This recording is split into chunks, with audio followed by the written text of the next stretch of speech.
Good morning বন্ধুরা, welcome back to my channel আড্ডা with রূপালী। আশা করি আপনারা সবাই খুব ভালো আছেন, সুস্থ আছেন, আর আমিও ভালো আছি এবং সুস্থ আছি। আর যথারীতি প্রতিদিনকার মতো আজকে আমি আবার আর একটা নতুন ব্লগ নিয়ে চলে আসলাম আপনাদের সামনে। আর আজকে বৃহস্পতিবার, আজকে সকাল থেকে চা বানাতে ব্লগটা শুরু করে দিলাম। আর ছেলে স্কুলে চলে গিয়েছে, আজকে আর ছেলে যাওয়ার সময় থেকে ব্লগটা শুরু করিনি, কারণ তখনই যদি ফোন নিয়ে বসি ভিডিও করতে তাহলে সমস্ত কাজকর্মে দেরি হয়ে যায়।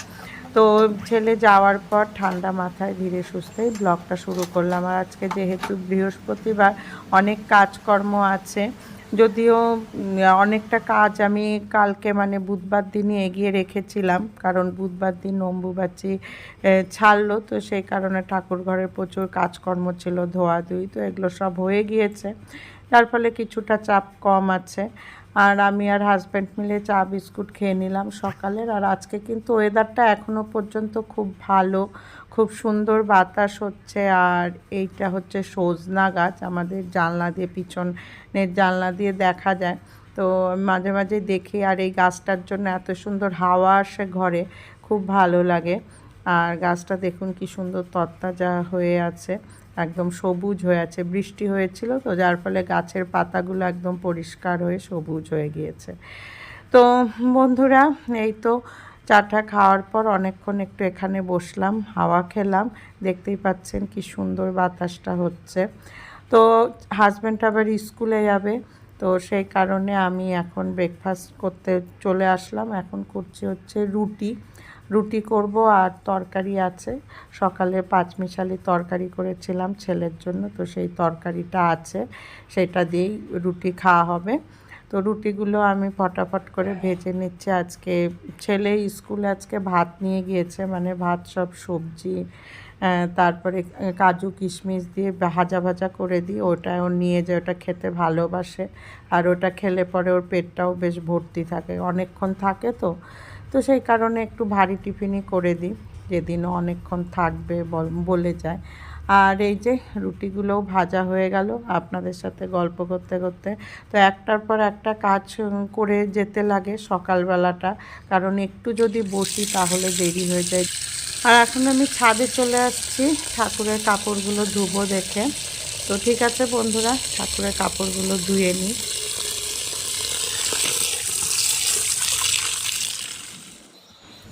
কাপড়গুলো ধুয়ে মেলেও দিচ্ছি, খুব বাতাস হচ্ছে, শুকিয়ে যাবে তাড়াতাড়ি। আর সেই সাথে কিন্তু এখন বেশ রোদও উঠছে, কখনো রোদ উঠছে, কখনো আবার রোদটাও চলে যাচ্ছে। আর আকাশে দেখুন বেশ ভালো, মানে মেঘ করেছে, কালো হয়ে মেঘ করেছে, যে কোনো সময় বৃষ্টি নামতে পারে।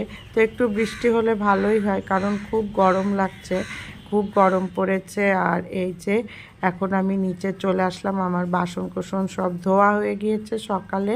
আর মাছ নিয়েছিলাম হচ্ছে বাঁচা মাছ, তো বাঁচা মাছগুলো নিয়েছে, অনেক দিন পর এই মাছটা পেলাম। এই মাছটা খেতে খুব ভালো লাগে, আর এই মাছটা সচরাচর অতটা সব সময় পাওয়া যায় না, কিন্তু আজকে পেলাম, আর অনেক দিন পরে এই মাছটা আনা হলো।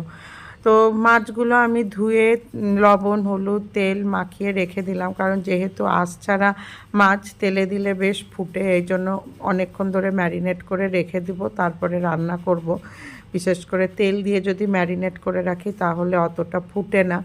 আর এই যে এখন আমি কাপড়গুলো গুছিয়ে নিচ্ছি, কারণ মাঝে মাঝেই বৃষ্টি হচ্ছে, কাপড় শুকায় না, ঘরেই কাপড় শুকাতে লাগে। আর এই কাপড়ের স্ট্যান্ডটা একেবারে অনেক কাপড়ে ভর্তি হয়ে গিয়েছে, তো ভাবলাম এগুলো গুছিয়ে নিই, কারণ আবার যদি কাপড় মেলতে লাগে আজকের কাপড়গুলো।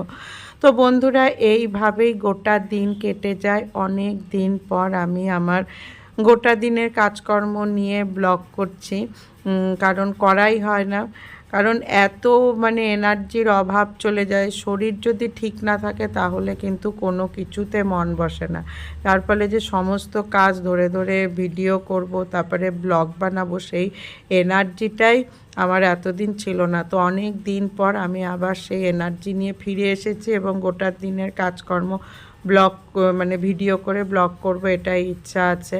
তো এখন আমি সবজিগুলো কেটে নিচ্ছি। আজ বিশেষ কিছু রান্না না, এই করলা কাটছি আর এই আলু বেগুন দিয়ে মাছের ঝোলটা করব। কালো জিরা ফোড়ন দিয়ে, কোনো পেঁয়াজ দিব না, পেঁয়াজ টেয়াজ দিব না, শুধু কালো জিরা ফোড়ন দিয়ে করব, খুব ভালো লাগে খেতে। আর ওই তো সকালের পাঁচমিশালি তরকারি আছে আর ডাল করেছিলাম ছেলের জন্য, তো সেই দুইটা আইটেমও আছে। তো এখন আমি টিভি দেখতে দেখতে সবজিগুলো কাটছি। আমি এখন আকাশ আটের মানে কয়েকটা সিরিয়াল সেটাই দেখছি, দেখতে দেখতেই এই সবজিগুলো কেটে নিলাম। আর সবজি কেটে নেওয়ার পর এখন আমি এই যে রান্নাঘরে চলে আসলাম, তো করলাটা ভেজে নিচ্ছি। আর দুপুরে যেহেতু আমার একারই খাওয়া, তো এই কারণে অল্প করেই করলা ভাজবো। আর ছেলে আসতে আজকে দেরি করবে, সেই কারণে ওর জন্য করলা ভাজি নাই। আর করলাটা তো তিতাটা সাধারণত আমরা রাতে খাই না, তো দুপুরবেলায় আমার জন্য অল্প করেই ভেজে নিচ্ছি। আর এই যে করলা ভাজার পর এখন মাছগুলো ভেজে নিচ্ছি, মাছগুলো ভেজে তারপরে ঝোলটা করব।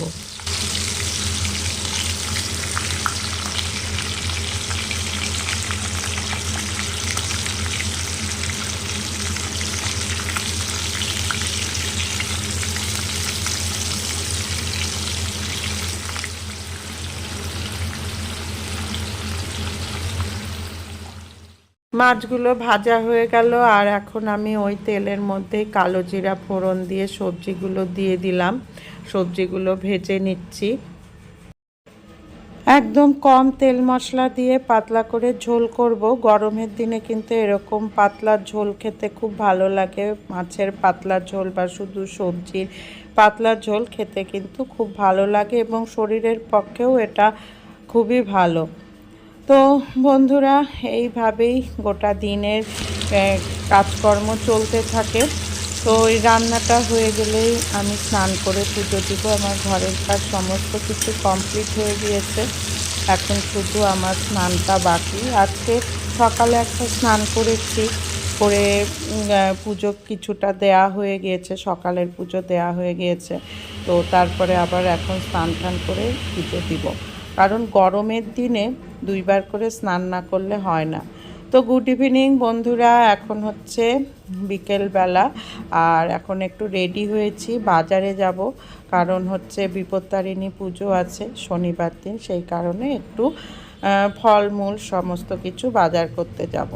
তো গতবার তো পুজো করা হয়নি, কাল অসুস্থ ছিল দেখে, তো এবার করব একটু বিপত্তারিণী পুজো, যেহেতু আমার সিংহাসনে বিপত্তারিণী ঠাকুর আছে। তো বন্ধুরা, আর এই যে বাজারে চলে এসেছি। তো বন্ধুরা, এই সাথেই আজকের ব্লগটা শেষ করছি। ভালো থাকবেন, ধন্যবাদ, টাটা।